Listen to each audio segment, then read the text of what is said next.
Eh bien, retour sur ce plateau, mesdames, messieurs, pour ouvrir le débat fer croisé. Je vous en avais parlé. Il sera question de la préservation de certaines espèces animales. La justice qui a condamné un trafiquant. Pour nous en parler, c'est bien un juriste, Benjamin Dagbeto. C'est la proposition, c'est l'invité, je dirais, de Peggy, Ludovic Dagba. Bonjour à vous, Peggy. Bonjour à vous, Loris Weddy d'avant, chers amis téléspectateurs, auditeurs, bonjour.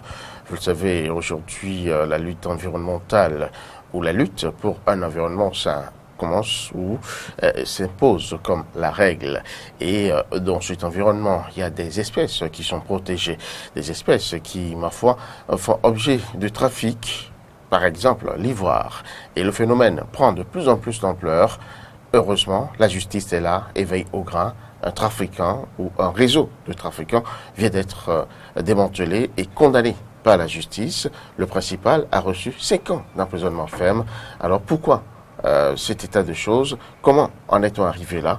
Pour en parler, nous avons avec nous sur ce plateau Benjamin Dagbeto. Il est juriste spécialiste des questions environnementales au AALF, Alpha Bénin. Alors, appui à l'application des lois sur la faune et la flore. Monsieur Benjamin Dagbeto, bonjour. Bonjour, monsieur le journaliste. Merci d'être avec nous. Vous êtes spécialisé, juriste spécialisé dans les questions environnementales. Dites-nous, qu'est-ce qu'on peut entendre déjà par la criminalité faunique ou environnementale?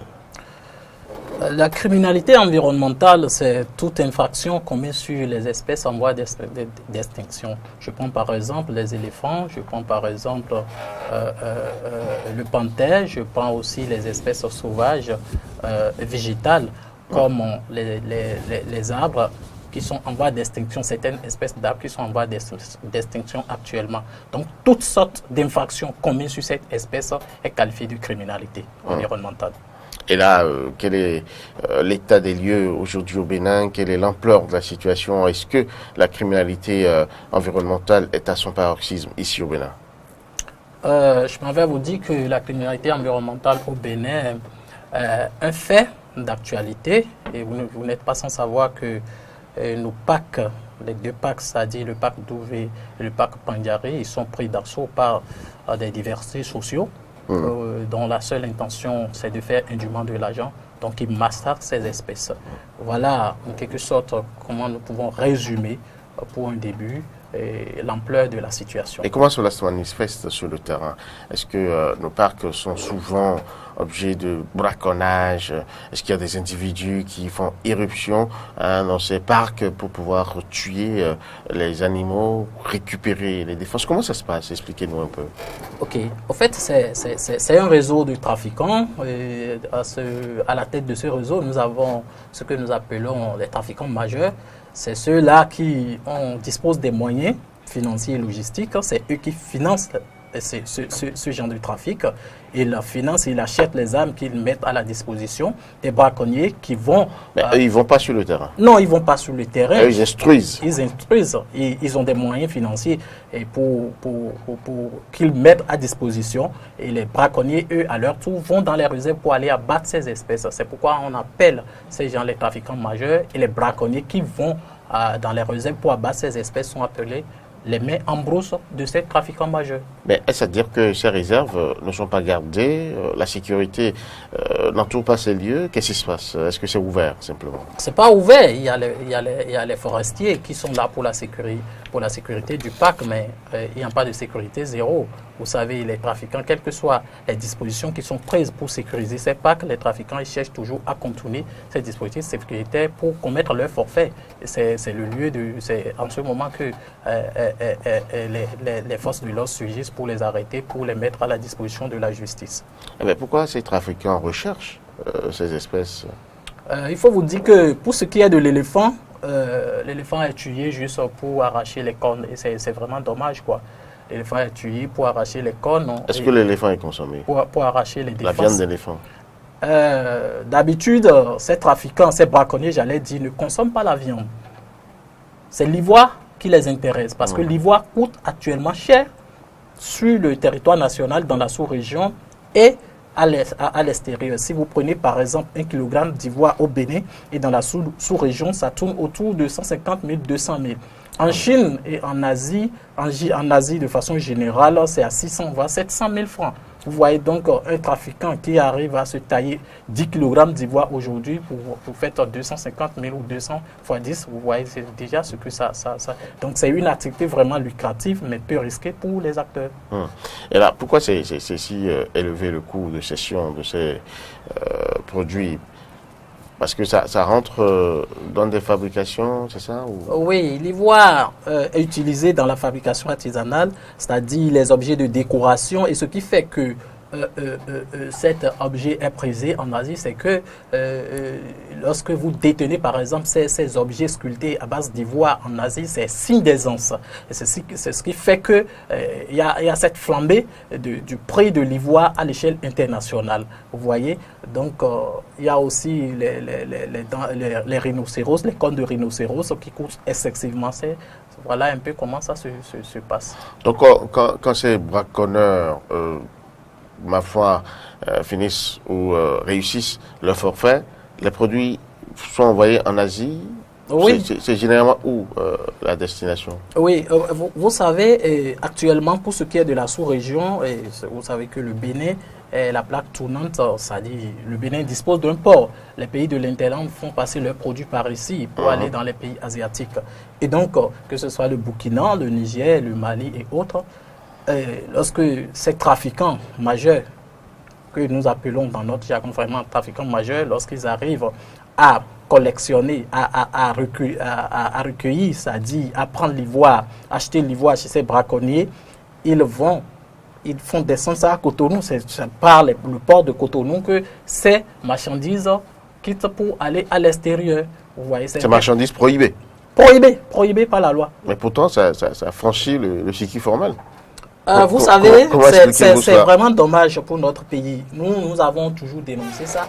Et nous avons eu des échanges avec certaines autorités de la douane, entre-temps, qui nous faisaient comprendre que tout ce qui sort du Bénin ne les intéresse pas. Mais c'est ce qui rentre qui les intéresse. Et la pratique, nous avons chaque fois dit ça, la pratique c'est que l'ivoire est mis dans les conteneurs. Vous voyez les conteneurs qui quittent le Bénin pour aller à l'extérieur, c'est dans ça on met l'ivoire. L'ivoire, on creuse des fois des madriers de bois et on met l'ivoire dedans, on dissimule ça dedans, on fait passer pour un autre produit alors que c'est de l'ivoire qu'il y a dedans. Et on fait passer ça coule. Mais la pratique ici, entre-temps, on n'avait pas de scanner. Quand les conteneurs viennent au port, c'est sur la base de la déclaration du transitaire ou bien de l'importateur qu'on fait passer ces produits. Et des fois, c'est juste, on touche le conteneur pour voir, et puis c'est fini, quoi.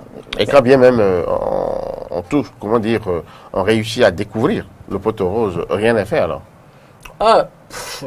Est-ce qu'on arrive réellement à savoir que l'ivoire est dedans? Si vous n'avez pas de scanner, vous ne pouvez même pas le savoir. Mais ils ne sont pas habilités à ouvrir les caisses. Oui, c'est la question qu'on se pose. Nous avons toujours dénoncé ça. Nous avons attiré l'attention des autorités à divers niveaux dessus que, en principe, ces conteneurs qui quittent notre territoire doivent être contrôlés.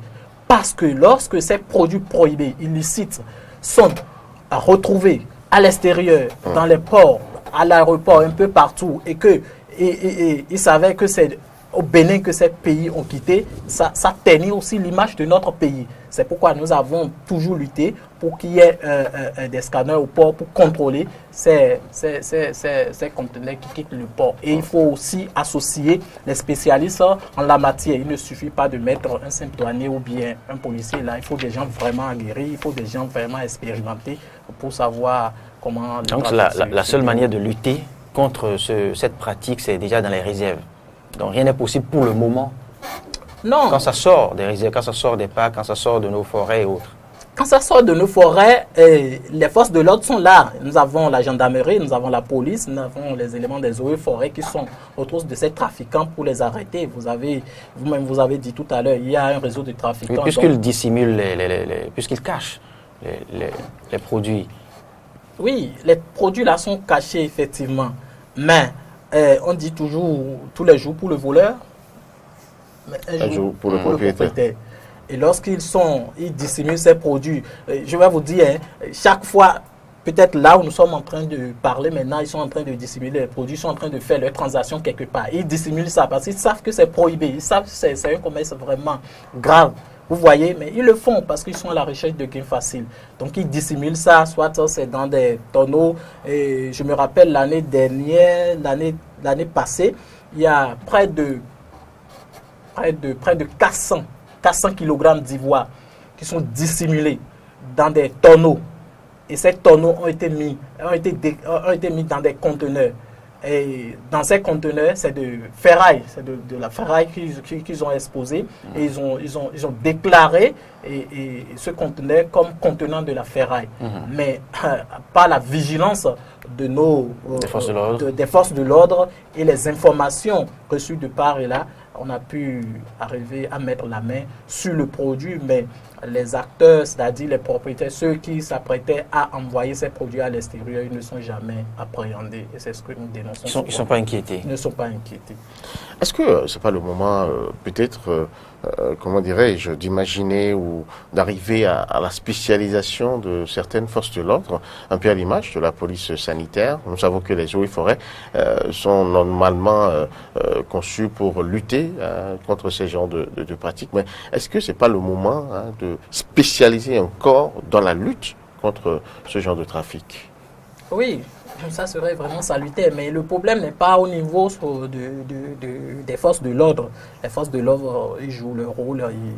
J'en parle parce que il peut arriver, par exemple, vous avez dit, selon ce que vous venez de nous dire, c'est la vigilance.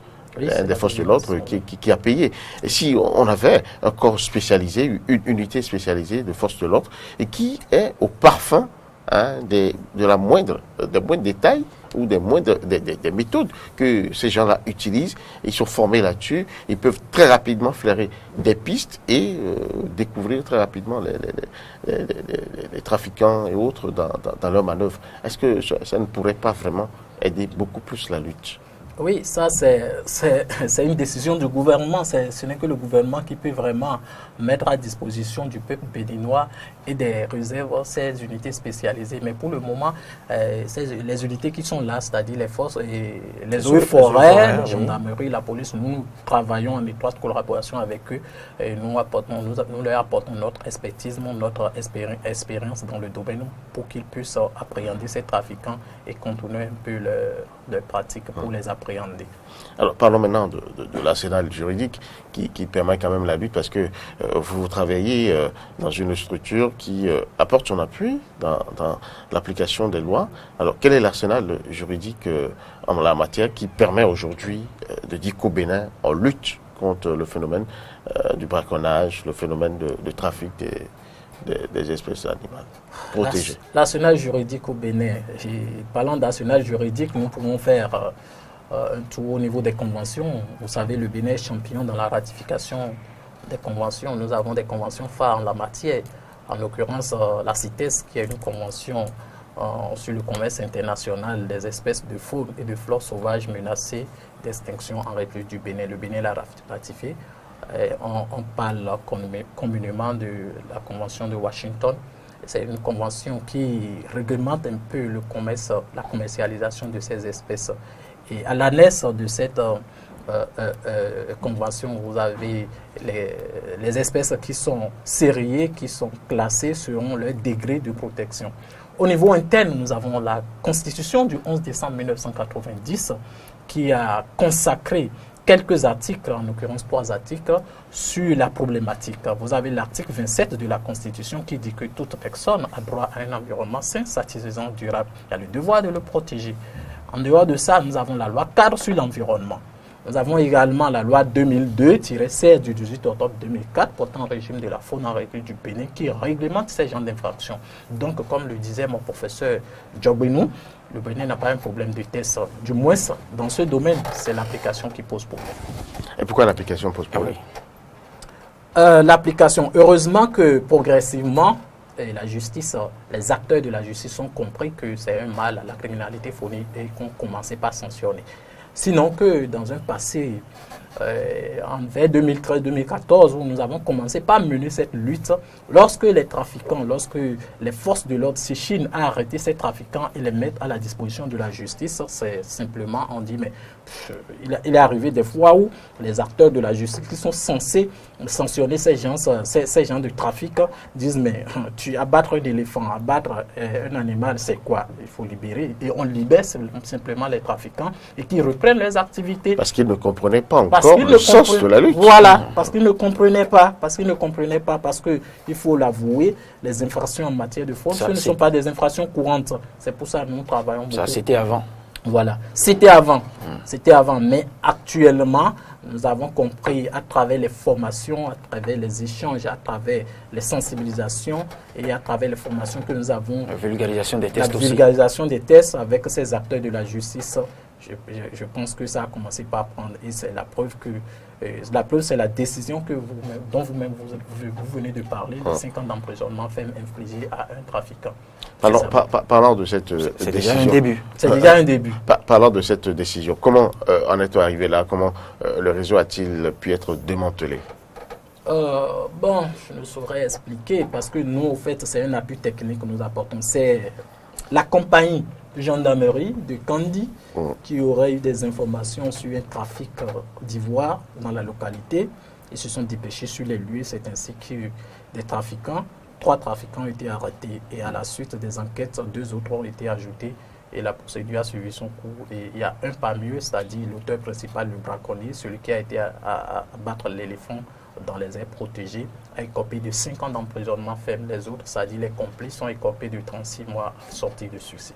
Et dans cette instruction, dans l'instruction de ce dossier, comment ça s'est passé? Est-ce que tout s'est passé relativement bien ou il y a eu des tentatives d'intervention, un peu comme on en a l'habitude ici au Bénin? On connaît toujours un tel qui peut intervenir pour empêcher la justice de faire son travail. Non. Cette fois-ci, je crois que tout s'est bien passé. Au fait, c'est le moment de féliciter même les acteurs de la justice, le gouvernement, passant par les acteurs de la justice, les magistrats et autres, qui ont pris à bras le corps cette lutte. S'il y avait eu des tentatives, vous n'aurez pas cette décision. Et donc, c'est le moment de les féliciter. Tout s'est bien passé. Et notre souhait, c'est que la lutte se poursuive comme ça pour que les trafiquants soient sanctionnés avec la dernière. N'est-ce pas parce que ce cas de trafiquants est un groupe constitué rien que de pauvres gens non protégés, qui n'ont pas de personne, qui n'ont pas des parrains et autres. Sinon, il nous est revenu que c'est même au sein de l'appareillage que les complicités naissent. Et bon, allez, on peut pas le laisser faire parce que bon, parce que vous l'avez dit, on tire beaucoup de primandes de cette activité-là. Alors. Oui. Au fait, vous l'avez dit par le passé. On a dû libérer d'autres. Oui, vous savez, c'est dommage de le dire, mais il faut quand même brosser ça. La corruption, c'est partout. La corruption, c'est partout. Sur toute la chaîne, la chaîne de sanctions, c'est-à-dire les acteurs qui sont situés à différents niveaux de la chaîne de l'application de ces tests, il y a toujours des nids de corruption. Et en commençant par l'argent qui est censé aller arrêter ces personnes, l'argent qui doit faire le procès verbal et traduire ça et conduire la personne devant les juridictions. Mais nous sommes là, nous veillons au grain pour que ces genres de dérives ne se produisent pas. Et c'est là. En quoi consiste, vous, par exemple, votre travail dans un dossier comme celui-là? Ok, comme je le disais au début, Alpha Bénin apporte un appui technique à la lutte contre la criminalité phonique. En quoi consiste cet appui-là? L'appui technique, c'est avant, pendant et après l'arrestation. Et lorsque, par exemple, avant, si nous avons des informations qu'il y a des trafiquants qui veulent commercialiser de l'ivoire quelque part, nous essayons de filer l'information à qui de droit et il y a l'arrestation. À l'arrestation, comme je vous le disais tout à l'heure, les infractions en matière de faune ne sont pas des infractions courantes. Nous avons déjà une certaine expérience dans le domaine parce que notre programme, notre institution travaille dans 10 pays de l'Afrique. Donc nous avons de la matière et donc nous essayons de nous rapprocher de ces unités à qui nous faisons déjà régulièrement des formations sur la réglementation en matière de répression de ces genres d'infractions. Et donc, nous travaillons avec eux. Il faut utiliser tel article, c'est tel article, telle disposition pour la rédaction. Et nous sommes là juste pour les suivre. Nous mettons aussi des analyses juridiques à leur disposition, tout ce qu'il faut pour qu'il n'y ait pas de faille au niveau de la procédure jusqu'à la condamnation. Et après ça aussi, nous sommes là, on essaie de se rapprocher de la justice aussi, on suit les audiences. Si, entre-temps, on était associés, on suit les audiences et puis on veille aussi à l'application. Vous êtes toujours associé? Bon, pas souvent, parce que vous savez, et comme je vous le disais, le trafic de faune, c'est une activité lucrative et les intérêts sont piétinés. Donc, des fois, on n'est pas associé. Mais nous, on est là pour veiller. Oui, on vous sollicite suite à des honoraires ou c'est de l'expertise neutre? Non, du tout pas. Nous sommes là pour accompagner. C'est la société civile. Nous sommes là pour accompagner le gouvernement. Vous n'exigez pas de facture? Rien. On ne fait rien. On ne demande rien. Nous sommes là. C'est la défense de l'environnement. L'environnement, c'est pour tout le monde. Nous sommes là pour appuyer le gouvernement. On défend l'environnement. C'est notre contribution d'ailleurs à cette lutte-là. L'environnement, c'est pour nous tous. Mais à ce titre, est-ce que vous n'êtes pas ouvert, vous n'êtes pas exposé à la corruption? Est-ce qu'il n'est pas arrivé, par exemple, que dans des dossiers comme celui dont nous parlons aujourd'hui, on vous propose de l'argent pour détourner la procédure afin peut-être d'aider les délinquants à filer? Pour orienter le rapport? Non, nous n'avons jamais eu ces genres de cas. Jamais? Nous apprenons. Jusque-là, peut-être? Nous avons appris. Nous avons appris qu'il y aurait des trafiquants qui auraient proposé de l'argent aux forces de l'ordre, aux OPG qui sont chargés de rédiger. Mais pas à vous? C'est de rédiger les procès verbaux, mais il faut avoir une preuve. Le juriste parle sur des preuves, donc je ne peux pas confirmer ce que je n'ai pas vécu. Ça, c'est les agents. Mais vous, les agents. Nous-mêmes, non, jamais. On n'en a jamais reçu. Mais jamais. Pourquoi? Parce que vous n'êtes pas en contact avec eux ou vous êtes dans une sorte de couvent? Au fait, d'abord, nous, quand on nous sollicite pour ces genres d'exercices, quand nous sommes là pour les appuyer, on ne donne même pas le visage de quelqu'un qu'on peut corrompre. Parce que nous sommes là pour la lutte, pour un environnement sain. Nous ne pourrons pas encore permettre à ce qu'on nous corrompe jusqu'à ce que la procédure n'aille pas au niveau de la justice. Nous luttons contre la corruption, nous luttons pour un environnement sain, nous luttons pour que la procédure aille jusqu'au bout. Donc on ne peut pas... Mais si on ose, si on tente de corrompre des corps assermentés, ce n'est quand même pas, votre cabinet constitué de civils, d'experts. Ça, il n'y a rien à faire. Lorsque nous avons vent de ça, soyez sûrs que nous allons dénoncer. Nous sommes prêts à aller jusqu'au bout et à dénoncer cet agent-là pour qu'il puisse répondre de ses actes. Parce qu'avec la corruption, on ne peut jamais mener une lutte. Donc vous êtes sûr à 100% de vous et de vos hommes? 100% de ceux qui travaillent avec nous. Au fait, c'est des activistes très engagés dans ce domaine. Il faut être vraiment un engagé pour travailler dans ce domaine parce qu'il y a des risques, mais nous n'avons pas peur de ces risques-là. Il faut quelqu'un pour défendre l'environnement. Alors, par rapport à cette condamnation de 5 ans, quelles pourront être les implications de cette décision, par exemple? Oui, cette condamnation vient remettre les pendules à l'heure pour dire aux trafiquants que rien ne sera plus comme avant. Hein. Mais c'est là, on a l'impression que c'est juste une goutte d'eau dans la mer. Vous avez dit, le phénomène, il a une grande ampleur. Et là, c'est peut-être une seule condamnation, en 5 ans, en 10 ans. Est-ce que vraiment ça pourra avoir l'effet escompté? Par exemple, pouvoir dissuader ceux qui peut-être sont dans leur coin, en train de peaufiner des plans, en train de peaufiner des stratégies pour en revenir beaucoup plus tuer ces bêtes? Bien sûr. Vous savez, quand on dit que c'est une première fois ou bien une deuxième fois que cette peine a été infligée aux trafiquants, ça ne veut pas dire qu'entre-temps on ne condamnait pas. Mais pas à cette peine. Il y a des trafiquants qui sont condamnés à 2 mois, 3 mois, 3 ans d'emprisonnement ferme. Récemment, le tribunal de Nati Tengu a condamné 2 individus. Un à 4 ans d'emprisonnement ferme et l'autre à 36 mois d'emprisonnement ferme. Vous voyez, ça veut dire que progressivement, ça prend. Maintenant, on ne peut pas dire que la justice ne fait pas son travail. Est-ce que la justice est saisie en temps réel? Les dossiers, quand il y a des cas qui, par exemple, celui-là, je me dis, est-ce que tous les dossiers de ce genre sont quand même envoyés à la justice? Voilà, c'est là où il y a encore un autre problème et nous luttons vraiment. Et il y a aussi qu'il y a certains agents La loi leur permet bien sûr de le faire. Et quand les trafiquants sont arrêtés, les présumés trafiquants, sont arrêtés, et ils essaient de transiger et les personnes ne conduisent pas les personnes devant les juridictions. Nous avons toujours déploré ça parce que la transaction, elle est certes prévue par la loi, mais elle n'est pas une sanction dissuasive. Et les trafiquants s'en moquent. Vous imaginez quelqu'un qui s'apprêtait, ceux qui ont été condamnés actuellement à 5 ans d'emprisonnement ferme, ils s'apprêtaient à commercialiser environ 21 kg d'ivoire. Vous voyez?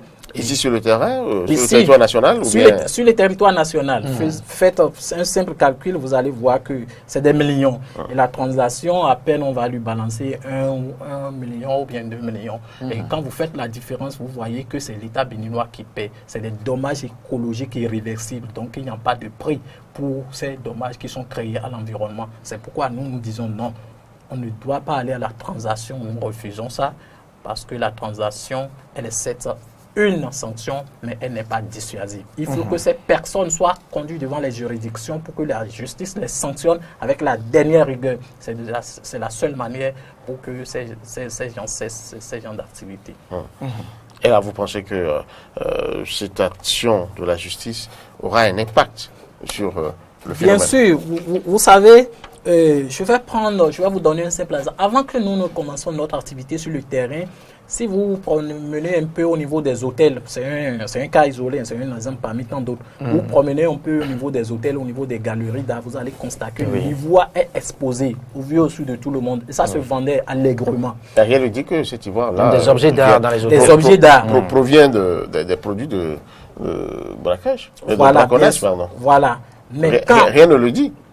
Non, mais c'est un éléphant qui a été tué. Ça peut être des éléphants de nos parcs ou de la sous-région. Et vous n'êtes pas sans savoir que le Bénin partage un complexe, le complexe WAP, avec 2 autres pays, c'est-à-dire le Burkina et le Niger. Et cette réserve est à cheval sur les 3 pays. Donc, que ce soit des éléphants de Niger, du Burkina, de Mali ou de la sous-région, ce sont nos espèces. Donc, oui, mais est-ce dit qu'il n'y a pas de circuit officiel où on peut avoir de l'ivoire lorsqu'on en a besoin?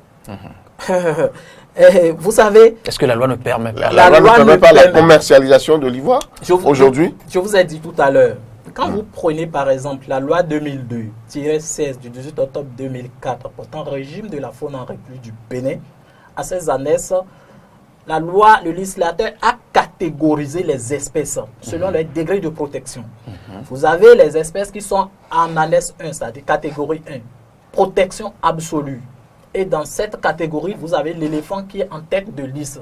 Ça veut dire que l'éléphant est intégralement protégé, même ces spécimens, si on trouve ça chez vous. Même si c'est 0,02 g de kilogramme d'ivoire, on trouve chez vous, vous allez répondre de vos actes. Ça veut dire qu'il n'y a pas un circuit légal pour vendre de l'ivoire. C'est un peu comme de la drogue. C'est strict. C'est strict. On ne doit pas avoir de l'ivoire. On ne doit pas avoir de l'ivoire sur vous. L'ivoire n'est joli que lorsque il est porté par l'éléphant. Point barre. Wow. D'accord. Et donc, il n'y a pas de circuit, connexe, parallèle ou légal ou... Non. Mais quand vous prenez par exemple d'autres espèces, quand je vous ai parlé de la catégorie A. La catégorie B, par exemple, c'est des espèces qui ne sont pas forcément menacées actuellement, mais dont le commerce doit être encadré ou réglementé pour éviter une exploitation incompatible à la survie de ces espèces. Exemple. Et c'est, vous voyez par exemple, moi je prends par exemple le guibanaché. Le guibanaché. Je prends par exemple le python. Le python. C'est cher pour les touristes. Voilà. C'est des espèces dont la commercialisation est réglementée par la loi. Donc les espèces de cette catégorie, c'est-à-dire de la catégorie B, sont réglementées par la loi. Et on donne des permis à certaines personnes de commercialiser à des quotas donnés qui sont fixés par l'administration forestière. C'est réglementé. C'est réglementé. Et ces espèces, je vous signale que c'est des espèces qui ne sont pas pour le moment menacées. Mais il faut toujours encadrer la commercialisation pour éviter une surexploitation. Donc, pour répondre à votre question, on peut avoir de ces espèces de façon légale. Voilà ce que je peux dire. Et une dernière catégorie? Oui, la dernière catégorie, au fait, c'est les non-gibiers, c'est des espèces qu'on peut commercialiser. Vous savez que la chasse, ça fait partie de notre culture. Nos parents au village vivaient de la chasse. Donc le législateur n'a pas occulté ce volet-là. C'est pourquoi il y a une catégorie qui est réservée pour cette activité. Et lorsque vous chassez ou bien vous voulez même commercialiser les espèces de cette catégorie, vous n'avez pas enfreint à la loi et donc vous êtes tranquille. Maintenant, quelles sont les leçons à tirer et pourquoi pas les perspectives? La leçon à tirer, c'est que la justice a pris à bras le corps cette lutte et c'est le moment de saluer vraiment les acteurs, les magistrats qui s'échinent de jour comme de nuit pour sanctionner ces trafiquants. Les trafiquants doivent savoir que désormais, ils n'ont plus de repos. Tant qu'ils ne vont pas laisser ces espèces, tant qu'ils ne vont pas laisser les arbres, même les arbres aussi, les arbres, parce que quand on parle de faune, la faune et la flore sont indissociables. La flore constitue l'habitat de la faune. Et vous-même, vous savez que vous avez été témoin oculaire dans les années passées, la manière dont nos madriers quittaient le pays pour aller dans les autres pays. C'est de cette manière que, malheureusement, notre flore a été complètement détruite. Au Béninois jusque-là. Voilà. Il y a eu la décision quand même du gouvernement béninois d'interdire toute exportation de ce bois-là. C'est bien, mais aller au nord, je parle avec aller au nord, nous n'avons plus de forêt.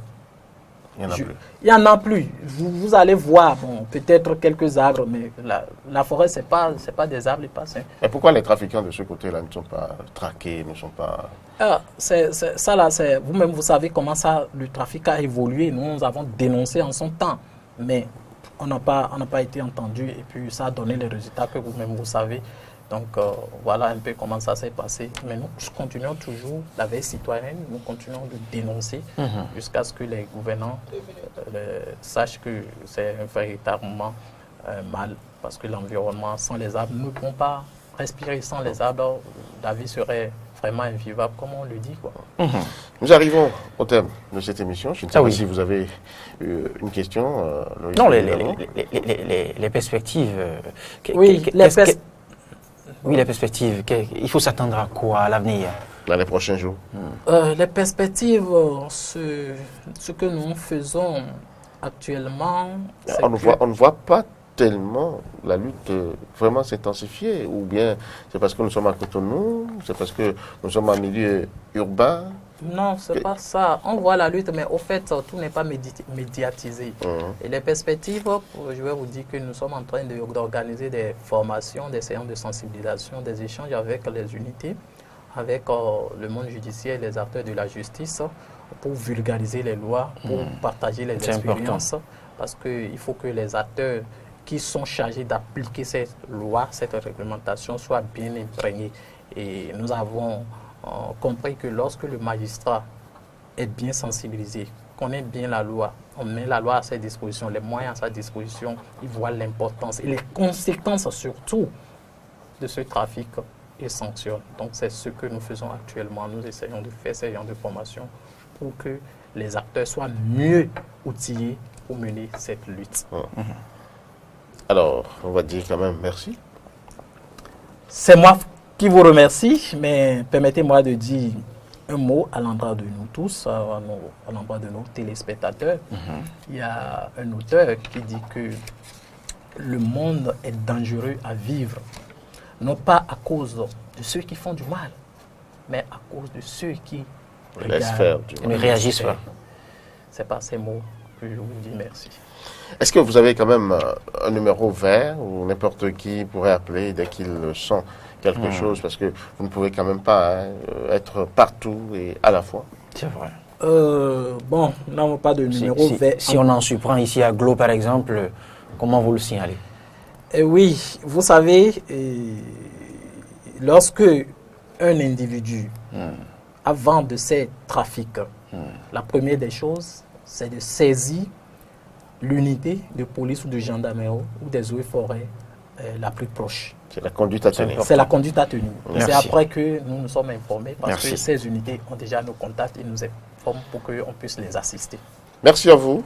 Benjamin Dagueto, vous êtes juriste, environnementaliste au AALF, appui à l'application des lois sur la faune et la flore. Vous étiez avec nous pour parler, et bien sûr, de cette condamnation par la justice survenue sur un trafiquant de défense d'ivoire qui vient d'écoper de 5 ans d'emprisonnement ferme.